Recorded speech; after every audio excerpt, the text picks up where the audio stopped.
আসসালামু আলাইকুম সুপ্রিয় শিক্ষার্থী বন্ধুরা, আশা করি ভালো আছো। আজকে আমরা নিয়ে এসেছি 2023 সালের দিনাজপুর বোর্ডের রাইট ফর্ম অফ ভার্ব। আমরা প্রথমেই দেখব যে এ নম্বরে কি রয়েছে।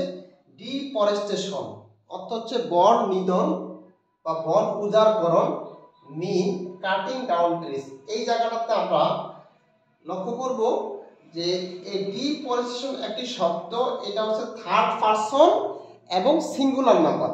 তাহলে ভার্বের সাথে এস বা ইউএস হবে, কারণ এই টোটাল কনটেক্সটটা হচ্ছে প্রেজেন্ট টেন্সের।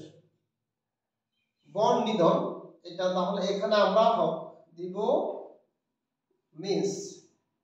Deforestation means cutting down trees at random if this caused mainly by a group of dishonest people.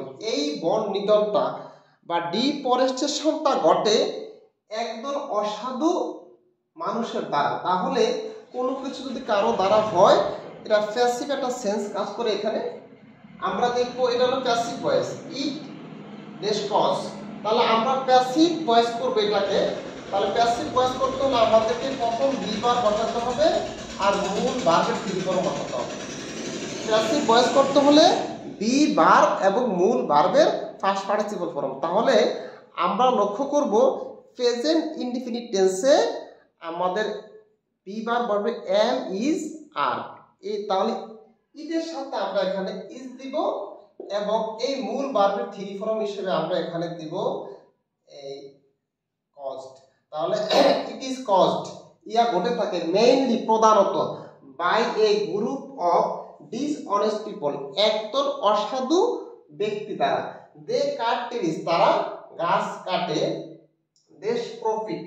এখন আমরা একটি সিম্পল সেন্টেন্সে যদি দুইটা ভার্ব থাকে, দ্বিতীয় ভার্বের সাথে আমরা আইএনজি করব, অথবা উদ্দেশ্য বোঝাতে আমরা ওই ভার্বের আগে টু ইউজ করব। সেক্ষেত্রে এটা ইনফিনিটিভ আমরা করব। যেহেতু দে কাট ট্রিজ, তারা গাছ কাটে, উদ্দেশ্য কি টু মেক প্রফিট। তাহলে আমরা এখানে টু ইউজ করব, টু আর মূল ভার্বের এই বেস ফর্মটা থাকবে। তাহলে টু মেক প্রফিট, এখানে আমরা টু মেক কেন ইউজ করেছি, উদ্দেশ্য বোঝাতে এখানে টু বসেছে। এটা হচ্ছে ইনফিনিটিভ আর টুর পরে ভার্ব প্রেজেন্ট করব। এবং ordinary people also use trees as fuel and furniture. সাধারণ মানুষেরা সাধারণত এই গাছগুলা কাটে বা গাছগুলা ইউজ করে তারা জ্বালানি অথবা ফার্নিচার আসবাবপত্র বানানোর জন্য। তাহলে আমরা এখানে যেটা আছে ইউজ, এই ইউজ শব্দটাই দিবে, এখানে পরিবর্তন হবে না। অ্যাজ ওয়েল বিকজ অফ, আমরা লক্ষ্য করব বিকজ এর পরে এখানে অফ রয়েছে একটা প্রেপজিশন। তাহলে আমরা পড়েছি যে টু, সাধারণত টু ব্যতীত অন্যান্য প্রেপজিশনের পরে মূল ভার্বের সাথে আমরা আইএনজি দেব। তাহলে বিকজ অফ, এখানে কাট রয়েছে, তাহলে এই কাট এটার সাথে আইএনজি দিলে টি হবে দুইটা, কাটিং।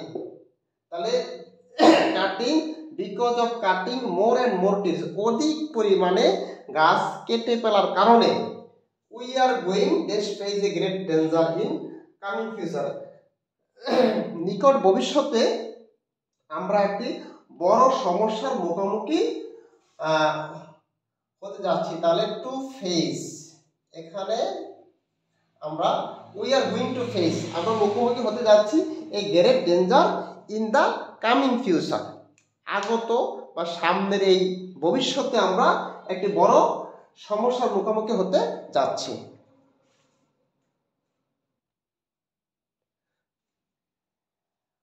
উই ড্যাশ, এখানে জি নম্বরে রয়েছে নো।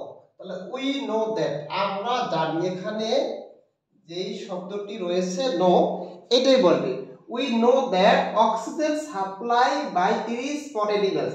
তাহলে অক্সিজেনটা সাপ্লাই দেয় কে, এখানে গাছ দ্বারা সাপ্লাই হয়। তাহলে এটা প্যাসিভ ভয়েস। অক্সিজেন নিজে নিজে সাপ্লাই হয় না, গাছ দ্বারা অক্সিজেনটা সাপ্লাই হয়, তাহলে এটা প্যাসিভ ভয়েস। আর প্যাসিভ ভয়েস হলে আমরা এখানে কি করব, এখানে বি বার বসাবো, মূল ভার্বের থ্রি ফর্ম দেব। বি বার বসাবো, মূল ভার্বের পাস্ট পার্টিসিপল ফর্ম। তাহলে oxygen is supplied, oxygen is supplied. আমরা এখানে এই প্যাসিভ ভয়েস করব। অক্সিজেন সাপ্লাই কার দ্বারা, গাছের দ্বারা, ফর এনিম্যাল। প্রাণীর জন্য উইথাউট, উইথাউট হচ্ছে প্রেপোজিশন, এরপরে ভার্বের সাথে আইএনজি দিব। উইথাউট যেহেতু প্রেপোজিশন, এরপরে আমরা মূল ভার্বের শেষে আইএনজি দিব। তাহলে উইথাউট এখানে টেক রয়েছে, এটার সাথে আমরা আইএনজি করব। Without taking oxygen we cannot live a single moment, আমরা এক মুহূর্ত বাঁচতে পারি না। If trees dash cut in this way, যদি গাছ এভাবে কেটে ফেলা হয়, এটাও প্যাসিভ ভয়েস করতে হবে। গাছ নিজে নিজে গাছকে কাটে, মানুষ গাছ কাটে, তাহলে সাবজেক্ট ভার্বের কাজ করতে পারে না, এটা প্যাসিভ ভয়েস। তাহলে আমরা প্যাসিভ ভয়েস যেহেতু আমি এখানে বি ভার্ব দিব আর মূল ভার্বের ফার্স্ট পার্টিসিপল উপর বসাবো। তাহলে ট্রিজ অনেকগুলা গাছ এখানে বোঝাচ্ছে, থার্ড পারসন প্লুরাল নাম্বার। তাহলে বি ভার্ব হিসেবে আমরা এখানে আর আনবো, এবং এই যে কাট রয়েছে, এই কাট শব্দটি এমন একটি ভার্ব যেই ভার্বের প্রেজেন্ট ফর্ম, পাস্ট ফর্ম এবং পাস্ট পার্টিসিপল ফর্ম তিনটাই এক, তাহলে এখানে হবে কাট। যদি গাছ এভাবে কেটে ফেলা হয়, the amount of carbon dioxide, carbon ডাই অক্সাইডের পরিমাণ বেশ রাইজ ইন দ্য অ্যাটমসফিয়ার, তাহলে অ্যাটমসফিয়ারে কার্বন ডাই অক্সাইডের পরিমাণ বৃদ্ধি পাবে। তাহলে যদি কাটা হয় তাহলে বৃদ্ধি পাবে। ইফ যুক্ত প্রথম বাক্যটি প্রেজেন্ট ইনডিফিনিট টেন্সের, পরবর্তী বাক্যটি হবে ফিউচার ইনডিফিনিট টেন্সের, তাহলে উইল ইনক্রিজ, আমরা এখানে দিব উইল ইনক্রিজ, উইল ইনক্রিজ হবে এখানে। অ্যাজ এ রেজাল্ট, যার ফলে দ্য হিট ড্যাশ, যার ফলে যদি অ্যাটমসফিয়ারে আমাদের কার্বন ডাই অক্সাইডের পরিমাণ বৃদ্ধি পায়, তাহলে আমাদের এই তাপটাও বৃদ্ধি পাবে। তাহলে এইটাও অ্যাজ এ রেজাল্ট, যার ফলে দ্য হিট উইল রাইজ, এইটা আমাদের ফিউচার ইনডিফিনিট টেন্সে করতে হবে। মূলত ইফ যুক্ত বাক্যের একটা ফলাফল হচ্ছে আমাদের কার্বন ডাই অক্সাইডের পরিমাণ বৃদ্ধি পাবে এবং তাপমাত্রাও বৃদ্ধি পাবে বা বেড়ে যাবে। It dash called greenhouse effect, এবং এই যে তাপমাত্রা বৃদ্ধি পাবে এটাকে বলা হয় গ্রিন হাউস ইফেক্ট। তাহলে এটা প্যাসিভ ভয়েস, এটাকে বলা হয় কল মানে বলা, কারা বলে? মানুষ বলে এটাকে গ্রিন হাউস ইফেক্ট, বা বিজ্ঞানীরা এটাকে নাম দিয়েছে গ্রিন হাউস ইফেক্ট। তাহলে আমরা এই যে দেখি কল তো বলা, এই বলার কাজটি সাবজেক্ট করতে পারে না, সাবজেক্টকে বলা হয়। তাহলে আমরা এটা প্যাসিভ ভয়েস করব, আর প্যাসিভ ভয়েস যেটা করব এখানে থার্ড পারসন সিঙ্গুলার নাম্বার হওয়ার কারণে আমরা এখানে ইজ ভার্ব দিব, আর এখানে মূল ভার্বের পাস্ট পার্টিসিপল ফর্ম আমরা এখানে কল দিব। তাহলে is called, it is called, এটাকে বলা হয় গ্রিন হাউস ইফেক্ট। দেশ enjoy a peaceful life we must plant more and more trees, তাহলে আমরা এখানে টু দিব, টু ইনফিনিটিভ করব।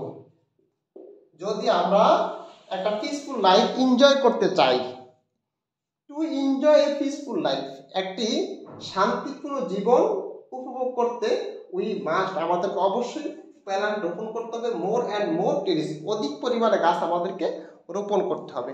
তাহলে আমরা এই রুলগুলা বুঝে বুঝে যদি আমরা সলভগুলো করতে পারি, তাহলে আমাদের কিন্তু সমস্ত রুল চলে আসবে আমাদের এই প্র্যাকটিসের মধ্যে। তো ধন্যবাদ সবাইকে।